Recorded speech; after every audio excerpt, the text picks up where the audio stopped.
નમસ્કાર, જય હિન્દ, જય ભારત.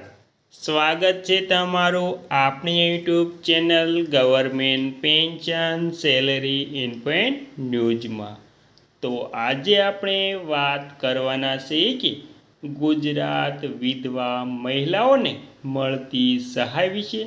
તો ગુજરાત વિધવા મહિલાઓને મળતી સહાયમાં કરાયો ધરખમ વધારો. આજ રોજ તારીખ 16/7/2024 જાણો કઈ કઈ સહાયમાં થયો વધારો. તો વિગતવાર વાત કરીએ તો ગુજરાત સરકાર દ્વારા નિરાધાર વિધવા બહેનો માટે ગંગા સ્વરૂપા આર્થિક સહાય યોજના એટલે કે વિધવા સહાય યોજના ચલાવવામાં આવે છે. દર મહિને ₹1250ની સહાય સીધી લાભાર્થીઓના બેંક ખાતામાં જમા કરવામાં આવે છે.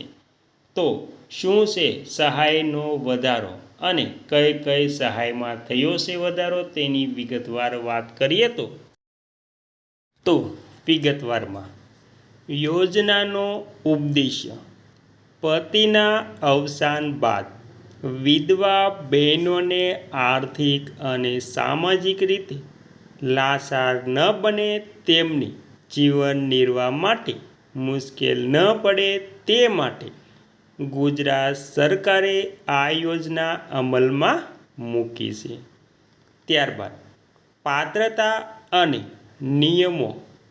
આ સહાય મેળવવા માટે ઉંમર તો તેમાં અરજદાર બહેનોની ઉંમર 18થી 64 વર્ષની વચ્ચે હોવી જોઈએ. આવક મર્યાદાની વાત કરીએ તો ગ્રામ્ય વિસ્તારમાં વાર્ષિક આવક ₹1,20,000 અને શહેરી વિસ્તારની વાત કરીએ તો તેમાં 1,50,000થી વધુ ન હોવી જોઈએ. ત્યારબાદ આપણે પુત્રની ઉંમરની પણ વાત કરી લઈએ તો જો મોટો પુત્ર હોય તો તેમની ઉંમર 21 વર્ષથી નાની જરૂરી છે. જો પુત્ર અસ્થિર મગજનો હોય તો ઉંમરના નિયમોમાં છૂટછાટ પણ મળે છે. પુનઃલગ્નની વાત કરીએ તો પુનઃલગ્ન નહીં, મહિલાએ બીજા લગ્ન કરેલા હોવા ન જોઈએ. તો આવી રીતે આવક મર્યાદા, ઉંમર અને જે પુત્ર હોય છે તેની ઉંમર આધારિત આ સહાય લાભ મેળવી શકાય છે. ત્યારબાદ સહાયની રકમની પણ વાત કરી લઈએ તો સહાયની રકમમાં વધારો. સરકાર દ્વારા સમયાંતરે સહાયની રકમમાં પણ વધારો કરવામાં આવે છે. હાલમાં જ આ રકમના દરમાં મહિને ₹1250 છે.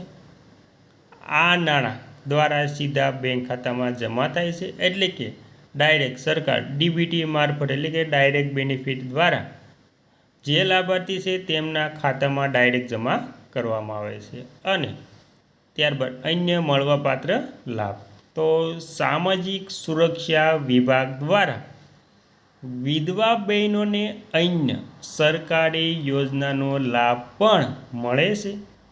તો તાલીમ અને લોનની વાત કરીએ તો તેમાં સ્વનિર્ભર બનવા માટે મહિલા અને આર્થિક વિકાસ નિગમન દ્વારા સબસિડી સાથે લોન અને વ્યવસાયિક તાલીમ આપવામાં આવે છે. આવાસ યોજનાની વાત કરીએ તો ગરીબ વિધવા બહેનોને ઘર બનાવવા માટે પંડિત દીનદયાળ આવાસ યોજના અથવા તો પ્રધાનમંત્રી આવાસ યોજનામાં અગ્રતા આપવામાં આવે છે. ત્યારબાદ જરૂરી દસ્તાવેજોની વાત કરીએ તો તેમાં યોજનાનો લાભ લેવા માટે આ પ્રમાણે દસ્તાવેજોની જરૂર પડશે. તેમાં પતિના મરણનો દાખલો, રહેઠાણનો પુરાવો, રહેઠાણના પુરાવામાં વીજળી બિલ, રેશન કાર્ડ વગેરે ચાલશે.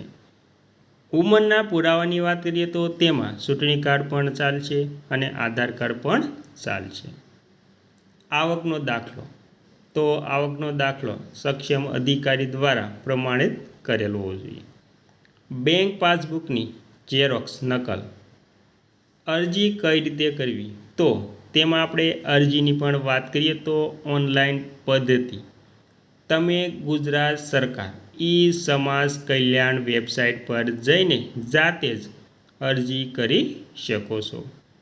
ઓફલાઈન પદ્ધતિની વાત કરીએ તો ગ્રામ્ય કક્ષાએ તલાટી કમ મંત્રી અથવા તો વીસીનો સંપર્ક કરવો. શહેરી કક્ષાએ નગરપાલિકા, મહાનગરપાલિકા અથવા જિલ્લા સમાજ સુરક્ષા અધિકારીની કચેરીનો સંપર્ક કરી શકાય છે.